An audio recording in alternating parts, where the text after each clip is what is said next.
రావడంతో మూసి క్రస్ట్ గేట్లు తెరుచుకున్నాయి. ప్రస్తుతానికి 3 గేట్లు ఎత్తి 2314.04 క్యూసెక్ల నీటిని దిగువకు విడుదల చేస్తున్నారు. గత 3 రోజులుగా హైదరాబాద్లో భారీ వర్షాలు కురుస్తుండటంతో ఆ వర్షపు నీరు మొత్తం మూసీకి చేరుకోవడంతో ప్రాజెక్ట్ నిండు కుండలా మారిపోయింది.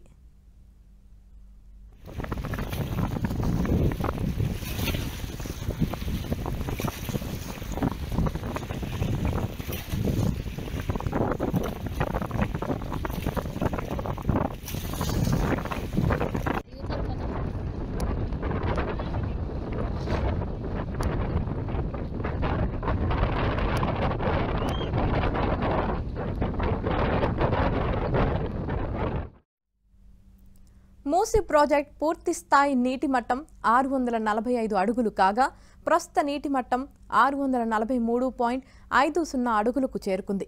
అలాగే మూసీ యొక్క పూర్తి స్థాయి నీటి విలువ సామర్థ్యం 4.46 టీఎంసీలు. అయితే ప్రస్తుతం ఉన్న నీటి నిల్వ 4.06 టీఎంసీలుగా ఉంది. ఒకవేళ హైదరాబాద్లో వర్షాలు ఇంకా పడితే మూసీ ప్రాజెక్టుకు వరద ఎక్కువ అవుతుంది. దాంతో ప్రాజెక్టు యొక్క మిగిలిన గేట్లు కూడా ఎత్తే అవకాశం ఉంది.